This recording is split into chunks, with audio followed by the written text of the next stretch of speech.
Assalamualaikum warahmatullahi wabarakatuh. Halo teman-teman, gimana kabarnya? Mudah-mudahan dalam kondisi sehat dan tidak kurang suatu apapun.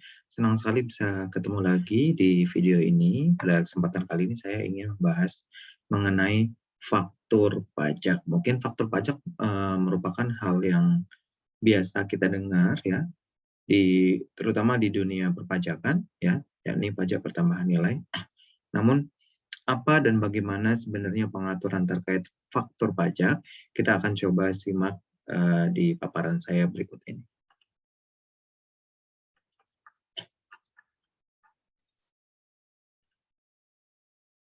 Baik, terkait dengan faktur pajak, kita akan mulai dari regulasinya terlebih dahulu, bahwa faktur pajak pengaturannya ada di Undang-Undang PPN, ya, Undang-Undang PPN 84 yang terakhir diperbaharui dengan Undang-Undang Nomor 11 Tahun 2020 tentang Cipta Kerja, di mana di sana didefinisikan bahwa faktur pajak adalah bukti pungutan pajak yang dibuat oleh pengusaha kena pajak yang melakukan penyerahan barang kena pajak atau penyerahan jasa kena pajak ya. Jadi faktur pajak ini merupakan bukti bahwa terhadap kita telah dipungut suatu jenis pajak berupa pajak pertambahan nilai ya, karena disebut sebagai bukti pungutan pajak. Kemudian faktur pajak ini dibuat oleh pengusaha kena pajak. Artinya, pengusaha yang tidak atau belum dikukuhkan sebagai pengusaha kena pajak dilarang membuat faktur pajak. Dan itu ada implikasi atau ada ancaman pidananya apabila pengusaha yang belum dikukuhkan sebagai pengusaha kena pajak namun menerbitkan faktur pajak. Nah, faktur pajak ini dibuat ketika pengusaha kena pajak tersebut melakukan penyerahan barang kena pajak atau jasa kena pajak. Yang mana penyerahan BKP atau barang kena pajak atau penyerahan JKP jasa kena pajak menurut Undang-Undang PPN dikenai PPN dan atau PPNBM gitu ya. Oleh karenanya harus dibuat faktur pajak. Nah, faktur pajak ternyata ada beberapa jenis, teman-teman. Kalau yang mana sekarang sebenarnya lebih sederhana ya daripada dulu. Untuk aturan yang sekarang, faktur pajak ada faktur pajak itu sendiri, kemudian ada faktur pajak gabungan, kemudian ada dokumen tertentu yang dibersamakan dengan faktur pajak. Meskipun ada tiga, sebenarnya secara umum bisa disebut cuma ada dua ya, yaitu faktur pajak dan dokumen tertentu yang dibersamakan dengan faktur pajak. Kalau dulu ada istilahnya faktur pajak sederhana, faktur pajak standar, kemudian ada lagi dokumen tertentu yang dibersamakan dengan faktur pajak. Untuk saat ini, faktur pajak penyebutannya hanya faktur pajak atau dokumen tertentu yang dibersamakan dengan faktur pajak ya. Definisi ini sesuai dengan pengaturan di pasal 1 angka 24 Undang-Undang PPN tahun 84. Lalu apa sih yang dimaksud dengan faktur pajak gabungan? Jadi ceritanya, mengapa undang-undang memberikan kemudahan, terutama kaitannya dengan faktur pajak gabungan, seumpama ada pengusaha kena pajak, dalam 1 bulan bertransaksi dengan pihak yang sama lebih dari 1 kali, itu kayaknya repot kalau kita harus membuat faktur pajak untuk setiap transaksi. Contoh, katakanlah ada PT A, ini yang mana merupakan pengusaha kena pajak, bertransaksi dengan PT B selaku pembeli. Jadi si A ini penjual, si B ini sebagai pembeli. Transaksinya sering, sebulan mungkin ada 5, 6, 7, 8, 10 kali atau lebih gitu. Nah, oleh karenanya sepertinya kurang fleksibel kalau untuk setiap transaksi itu harus dibuatkan faktur satu-satu untuk setiap transaksinya. Oleh karenanya, undang-undang membolehkan ada faktur pajak gabungan. Ya, faktur pajak gabungan itu artinya untuk setiap transaksi dengan pihak yang sama dalam masa pajak yang sama itu dapat dibuat dalam satu faktur pajak saja, gitu ya. Jadi digabung. Makanya namanya faktur pajak gabungan. Pengaturannya mengatakan bahwa pengusaha kena pajak dapat membuat satu faktur pajak meliputi seluruh penyerahan yang dilakukan kepada pembeli barang kena pajak atau penerima jasa kena pajak yang sama. Jadi syaratnya harus yang sama, orang yang sama transaksinya ya, selama 1 bulan kalender di bulan yang sama. Jadi transaksi dengan pihak yang sama di bulan yang sama. Di mana kemudian pengaturan lanjutannya di sana disebutkan bahwa faktur pajak tersebut, artinya faktur pajak gabungan tersebut harus dibuat paling lama pada akhir bulan penyerahan. Jadi misalnya PTA transaksi dengan PTB ini di bulan September, itu selama 12 kali, selama 1 bulan, maka paling lambat fakturnya dibuat akhir September atau tanggal 30 September itu harus dibuat untuk transaksi oleh PTA untuk transaksi dengan PTB. Nah, itu yang dimaksud dengan faktur pajak gabungan. Ini merupakan salah satu kemudahan juga bagi pengusaha kena pajak supaya tidak repot. Ya, meskipun pada kenyataannya kadang faktur pajak itu akan kita sandingkan dengan invoice atau faktur penjualannya. Seandainya PTB membeli dari PTA atau PTA menjual kepada PTB dalam 1 bulan 12 kali, itu idealnya akan ada 12 invoice gitu. Oleh karenanya biasanya ya, meskipun transaksinya 12 kali, mungkin sebagian pengusaha kena pajak lebih memilih ya udah terbitin aja untuk setiap transaksinya gitu. Tidak harus digabung, karena kalau digabung artinya mereka harus menggabung invoice juga gitu, yang mana mungkin secara akuntansi mereka agak kerepotan ya secara administratif kalau ngumpulin beberapa invoice menjadi satu faktur pajak saja. Namun sebenarnya itu diperbolehkan menurut ketentuan undang-undang. Nah, kaitannya dengan kewajiban membuat faktur pajak ini, faktur pajak itu dibuat untuk setiap transaksi apa sih gitu ya? Di pasal 13 ayat 1 Undang-Undang PPN 84 disebutkan bahwa pengusaha kena pajak wajib membuat faktur pajak untuk setiap ya, kata-katanya untuk setiap. Artinya untuk setiap kejadian ini harus diterbitkan faktur pajak. Yang pertama, maaf, ada penyerahan BKP di dalam daerah pabean yang dilakukan oleh pengusaha. Ya, jadi kalau ada penjualan di dalam negeri, daerah pabean ini sebenarnya bisa kita katakan dalam negeri, meskipun kalau kita bicara konsep teritorial Undang-Undang PPN yang dimaksud dengan daerah pabean adalah wilayah air, darat, dan udara di Indonesia sampai batas terluarnya ditambah zona ekonomi eksklusif dan batas kontinental hingga 350 mil di luar atau di 350 mil di luar garis batas wilayah Indonesia gitu ya. Yang pertama, untuk penyerahan BKP di dalam daerah pabean. Jadi kalau jualan dalam negeri harus pakai faktur pajak. Yang kedua, ekspor BKP berwujud oleh pengusaha kena pajak. Jadi kalau pengusaha kena pajak melakukan ekspor BKP berwujud, maka dia harus menerbitin faktur pajak. Hanya saja untuk kegiatan ekspor fakturnya bukan dokumennya bukan faktur pajak, tapi dokumen tertentu yang dipersamakan dengan faktur pajak. Apa itu Pak? Yaitu PEB, pemberitahuan ekspor barang yang dilengkapi dengan surat setoran pajak, cukai, dan pabean. Surat setoran pemberitahuan ekspor barang ya, yang mana dokumen ini merupakan dokumen yang dipersamakan dengan faktur pajak. Kemudian yang ketiga, penyerahan aktiva yang menurut tujuan semula tidak untuk diperjualbelikan. Itu nanti juga harus diterbitkan faktur pajak. Ya, jadi kalau kita baca angka 1, ini kan seolah-olah jualannya adalah jualan persediaan atau inventory. Ya, maka jelas harus ada faktur pajak. Namun ternyata kalau yang dijual adalah aset itu bukan aset yang menurut tujuan semula tidak untuk diperjualbelikan. Ini kan artinya bukan persediaan ya. Mungkin aktiva tetap, mesin, tanah dan atau bangunan, mungkin peralatan, mungkin perlengkapan. Intinya semula tujuannya tidak untuk diperjualbelikan. Tapi ketika dijual itu terutang PPN sesuai ketentuan di 16D ya, pasal 16D. Makanya untuk setiap penyerahannya juga harus diterbitkan faktur pajak. Yang ketiga, penyerahan jasa kena pajak di dalam daerah pabeannya. Jadi kalau angka 1 ini adalah BKP, maka angka 4 ini adalah jasa kena pajak. Jadi baik barang kena pajak maupun jasa kena pajak ketika diserahkan di dalam daerah pabean oleh pengusaha kena pajak, maka harus diterbitkan faktur pajaknya.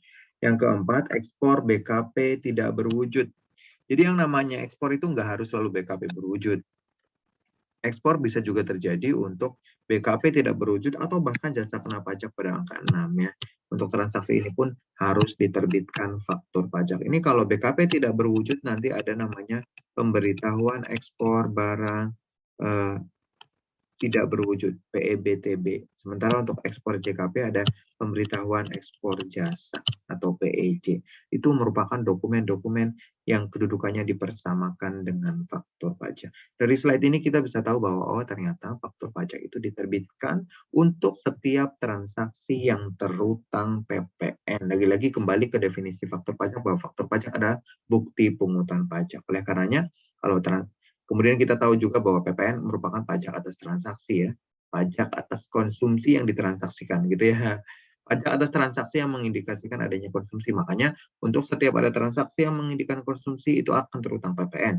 Dan kemudian untuk setiap transaksi yang terutang PPN, apabila penyerahannya dilakukan oleh pengusaha kena pajak, harus diterbitkan faktur pajaknya sebagai bukti pungutan pajak. Seperti itu sebenarnya konsep mengapa harus ada faktur pajak.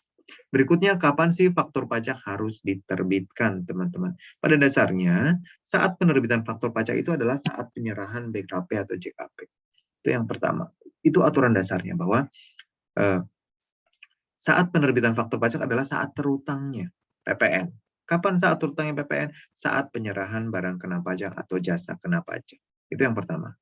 Atau kemudian undang-undang mengatur juga bahwa faktur pajak juga harus diterbitkan eh, kalau ternyata pembayarannya diterima terlebih dahulu sebelum terjadi penyerahan. Gitu. Jadi tadinya kan saat penerbitan faktur pajak saat terutangnya, di mana saat terutangnya adalah saat penyerahan.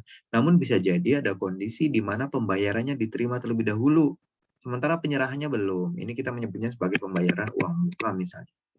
Meskipun nggak harus selalu uang muka ya, bisa jadi juga dibayar penuh, tapi belum diserahkan. Nah, dalam hal pembayarannya diterima terlebih dahulu daripada penyerahan BKP atau JKP-nya, maka pada saat itu juga sudah terutang PPN dan harus diterbitkan faktur pajak. Atau yang ketiga, faktur pajak juga harus diterbitkan pada saat penerimaan pembayaran termin, biasanya untuk kontrak-kontrak jangka panjang, misalnya kita bicara mengenai LTCC ya, LTCC itu Long Term Construction Contract ya, yang ditandai secara akuntansi nanti akan muncul ada akun Construction in Progress. Ya, CIP, Construction in Progress, itu biasanya pembayarannya dilakukan dalam termin-termin. Nah, ketika pembayaran termin itulah meskipun barangnya, kan konstruksinya belum jadi itu biasanya ya. Meskipun barangnya belum diserahkan, itu juga harus sudah diterbitkan faktur pajak. Atau yang keempat ada saat lain yang diatur dengan atau berdasarkan peraturan Menteri Keuangan. Itu ada PMK-nya tersendiri untuk menentukan saat lain yang mengharuskan pengusaha kena pajak harus menerbitkan faktur pajak. Namun penting untuk kita catat juga bahwa ada peraturan pemerintah nomor 1 tahun 2012 tentang peraturan pelaksanaan Undang-Undang PPN 84 di mana di sana disebutkan bahwa faktur pajak diterbitkan paling lama pada saat diterbitkannya faktur penjualan. Nah, ini juga menjadi satu tolok ukur atau patokan ya, meskipun kalau menurut saya sebenarnya pengaturan ini cukup aneh ya. Kenapa? Di batang tubuh undang-undangnya sudah disebutkan ini bahwa faktur pajak harus diterbitkan saat penyerahan atau saat penerimaan pembayaran dalam hal pembayaran diterima terlebih dahulu sebelum terjadinya penyerahan, atau saat penerimaan pembayaran termin, atau saat lain yang diatur dengan PMK. Tetapi kemudian di PP nomor 1 tahun 2012 disebutkan bahwa faktur pajak diterbitkan paling lama pada saat diterbitkannya faktur pajak penjualan. Faktur penjualan. Artinya, kalau misalnya pada saat transaksinya pengusaha kena pajak belum sempat menerbitkan faktur pajak, maka biasanya fakturnya dibuat paling lama bersamaan dengan penerbitan invoice atau faktur penjualan. Jadi kalau mungkin ada Bapak Ibu yang menerbitkan faktur pajaknya bareng dengan tanggal penerbitan invoice, jadi satu set antara invoice dengan faktur pajak, itu sebenarnya tidak apa-apa karena ada pengaturannya di PP 1 tahun 2012. Meskipun kalau saya selalu menyarankan terbitkan faktur pajak saat penyerahannya ya sesuai dengan pengaturan di undang-undang. Memang kenapa sih Pak kok faktur pajak harus diatur penerbitannya? Karena kalau faktur pajak terlambat diterbitkan nanti ada sanksinya. Ya, sanksinya dikali DPP. Jadi sanksinya persentase tertentu dikali dengan DPP. Kalau dulu sih 2% ya. 2% kali DPP. Saya lupa ini apakah 2%-nya masih sama atau ikut suku bunga yang ditentukan oleh Menteri Keuangan. Gitu. Itu pengaturannya ada di pasal 14 Undang-Undang KUP. Nah, ini merupakan saat kapan faktur pajak harus diterbitkan. Nah, teman-teman,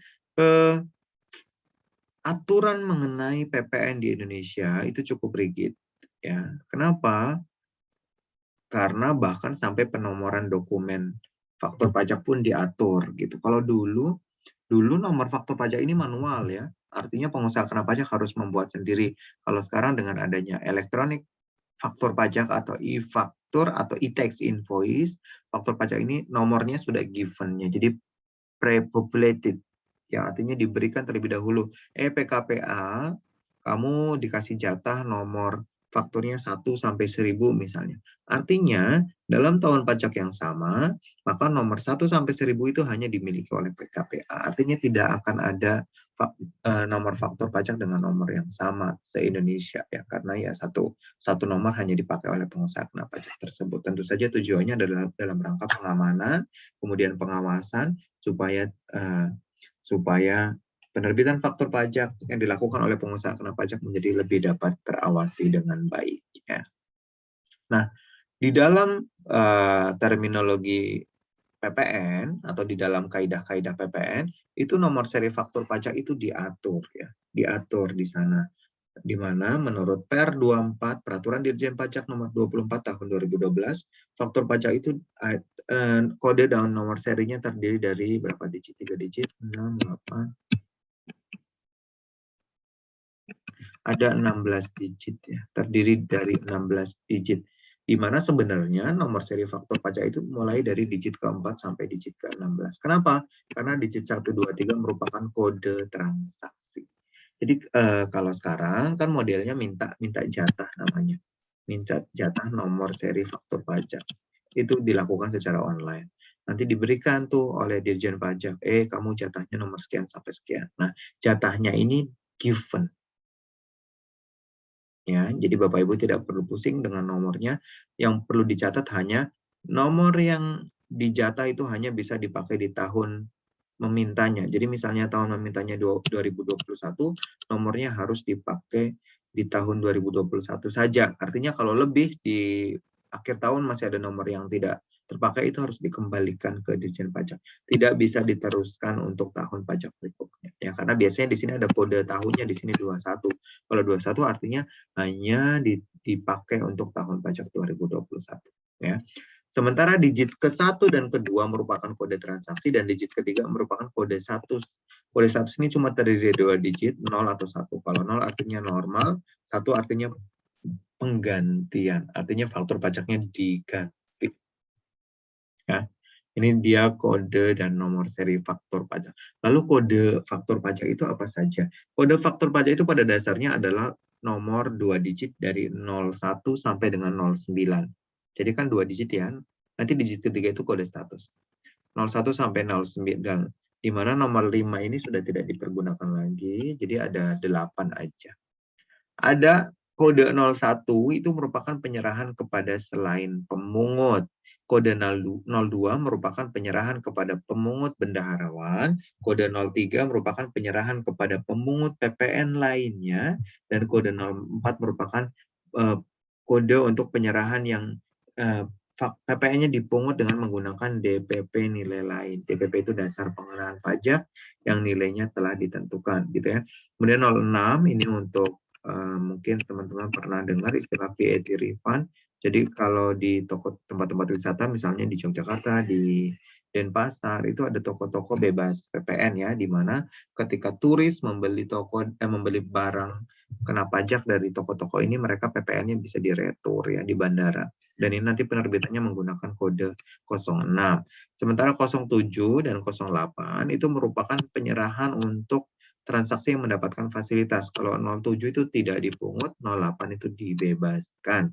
Kemudian 09, ini yang tadi dibahas di slide sebelumnya, itu adalah kode untuk penyerahan aktiva yang menurut tujuan semula tidak diperjualbelikan. Misalnya PTA jual mesin yang telah aus, maka nanti ketika penyerahan transaksinya dengan menggunakan kode 09. Ini ada beberapa contoh penggunaan kode tersebut supaya untuk mempermudah kita apa sih 01, apa sih 02 dan seterusnya gitu ya. Yang pertama, kode 01 misalnya PTA selaku PKP menjual tekstil kepada PTB selaku distributor. Jadi sebenarnya transaksi antar PKP antara PTA dengan PTB itu pasti kodenya adalah 01 ya. Kemudian yang kedua, kode 020 itu misalnya PTC merupakan pengusaha kena pajak bertransaksi dengan bendaharawan. Jadi kalau transaksinya dengan bendaharawan itu nanti pakai kodenya 02. Meskipun ini ada aturannya nih. Transaksinya di atas 1 juta rupiah gitu ya. Kalau transaksinya kurang dari 1 juta rupiah itu nanti pakainya kodenya tetap 01. Yang ketiga, itu transaksi dengan pemungut selain bendaharawan, yang mana pemungut selain bendaharawan itu bisa BUMN atau ada K3S Migas gitu ya. Ini contohnya PTD menyerahkan jasa kepada Bank BRI. Jadi PTD-nya menjual jasa atau menyerahkan jasa kepada Bank BRI, yang mana Bank BRI merupakan BUMN. Dan BUMN itu sebenarnya ditunjuk sebagai wajib pungut gitu ya. Itu untuk kode 03.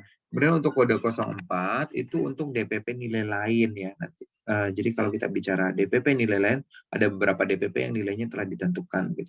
Ini contohnya PTE melakukan pemakaian sendiri. Jadi kalau kita belajar mengenai jenis transaksi atau jenis penyerahan, termasuk dalam definisi penyerahan, salah satunya adalah pemakaian sendiri.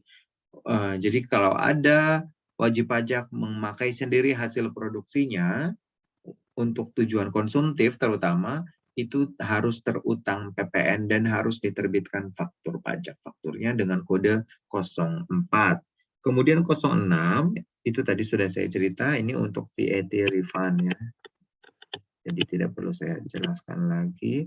Kemudian 07 tadi untuk mendapat fasilitas tidak dipungut. Jadi misalnya salah satu transaksi yang mendapatkan fasilitas tidak dipungut adalah penyerahan ke kawasan bebas di Batam, kemudian sebagian Bintan, mungkin sebagian lagi Tanjung Balai Karimun, itu ditetapkan sebagai kawasan bebas. Dan ketika ada transaksi dari TLDDP, tempat lain di dalam daerah pabean, ke kawasan bebas tersebut, ini mendapatkan fasilitas tidak dipungut, meskipun harus melalui satu proses yang disebut sebagai proses endorsement. Endorsement ini dilakukan di bukan bandara, di pelabuhan di Batam. Kemudian 08, ini transaksi yang mendapatkan fasilitas dibebaskan. Apa sih Pak bedanya tidak dipungut dengan dibebaskan? Kita akan bahas di kesempatan lain gitu ya. Nah, contohnya untuk 08 itu ada PTH merupakan pengusaha kena pajak menjual furniture ini merupakan barang kena pajak kepada kantor kedutaan Amerika Serikat di Jakarta ya. Kita tahu bahwa ada transaksi yang mendapatkan fasilitas dibebaskan, salah satunya adalah transaksi dengan kantor kedutaan negara asing. Atas pembelian tersebut, kantor kedutaan menunjukkan surat keterangan bebas. Jadi sebelumnya mengajukan dulu permohonan surat keterangan bebas kemana? Ke KPP Badora, ya KPP Badan dan Orang Asing. Kalau transaksinya ada SKB, maka dia tidak akan dipungut PPN, ya. Artinya dia nggak perlu bayar PPN. Kemudian 09, contohnya ini PTI menjual mesin bubut yang telah out. Sebelumnya mesin bubut ini adalah salah satu mesin andalannya di bengkelnya dikelolanya. Ya ini contohnya tadi ya, penyerahan aktiva yang menurut tujuan semula tidak untuk diperjualbelikan.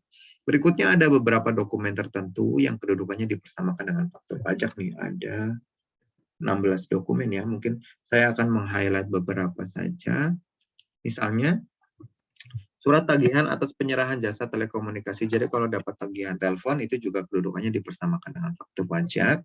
Kemudian tiket ya, tiket itu juga dipersamakan dengan faktur pajak. Kemudian PLN, bukti bayar PLN. Kalau PLN yang bayar PPN itu juga merupakan bukti tagihannya, itu juga merupakan dokumen yang dipersamakan dengan faktur pajak.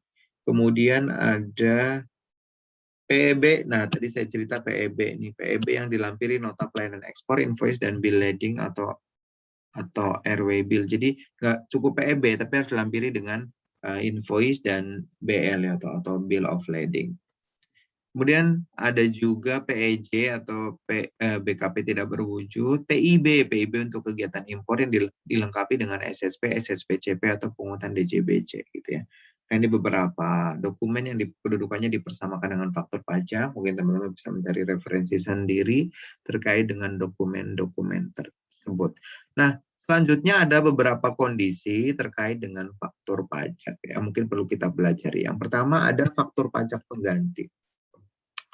Namanya manusia ketika menerbitkan faktur pajak mungkin salah nama, mungkin salah alamat, mungkin salah ketik NPWP termasuknya ya. Mungkin salah jumlah, salah mengalihkan misalnya ya, atau salah nama barang. Itu merupakan hal yang lumrah. Oleh karenanya, undang-undang juga cukup fleksibel bahwa faktur pajak bisa diganti. Namanya faktur pajak pengganti. Dan ketika menerbitkan faktur pajak yang diganti, nomor fakturnya tetap sama dengan nomor faktur pajak normalnya. Jadi nomor fakturnya tidak berubah. Yang berubah hanya kode statusnya. Jadi kalau tadinya transaksinya dengan kode 010, ketika faktur pajak pengganti jadi 011. Ini menunjukkan status bahwa satu ini adalah penggantian. Ya. Implikasinya apa Pak kalau menerbitkan faktur pajak pengganti? Kalau ada penerbitan faktur pajak pengganti, implikasinya yang bersangkutan harus melakukan pembetulan SPT misalnya SPT-nya sudah dilaporkan gitu ya. Namun kalau ternyata SPT-nya belum dilaporkan, artinya di bulan berjalan gitu ya, sudah ketahuan, itu bisa langsung dilaporkan untuk kondisi terakhir. Jadi nggak perlu yang 010, langsung yang dilaporkan di SPT adalah 011. Ya, itu yang pertama. Yang kedua, ada juga istilahnya faktur pajak batal. Jadi ada kemungkinan kalau faktur pajak pengganti ini untuk barang kena pajak, faktur pajak batal ini untuk jasa kena pajak atau BKP tidak berwujud.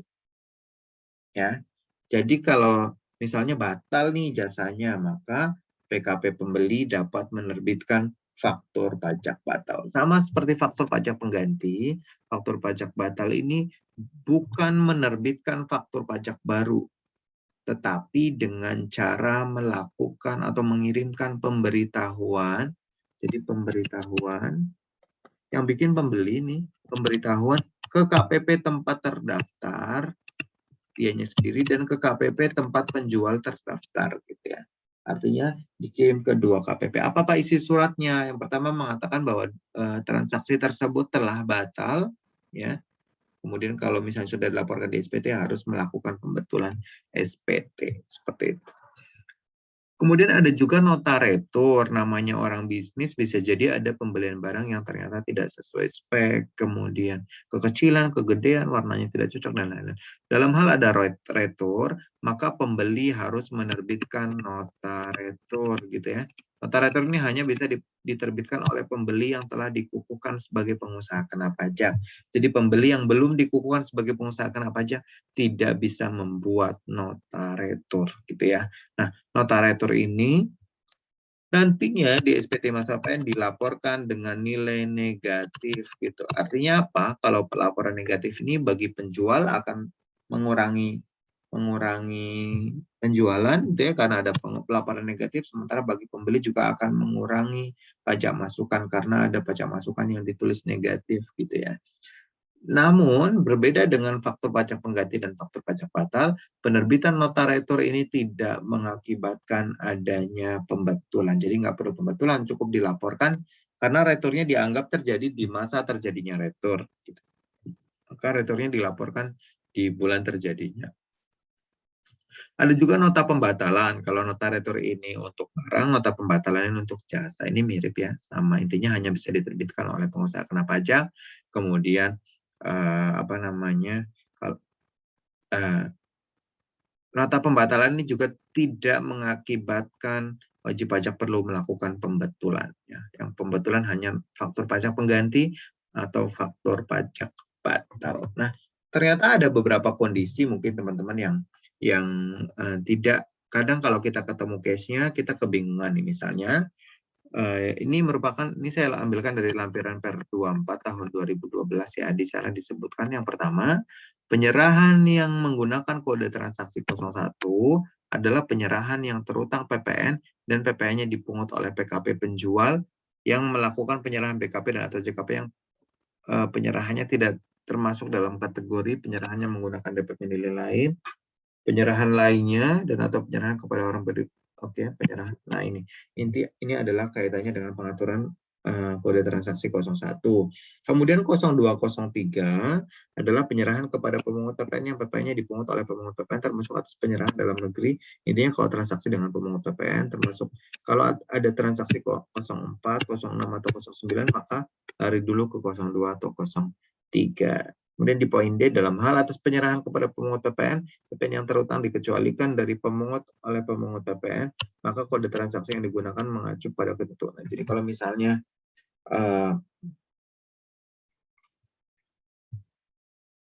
ada penyerahan dengan pemungut PPN, tapi ternyata transaksinya dikecualikan, misalnya karena kalau bendahara kan 1 juta ya, kalau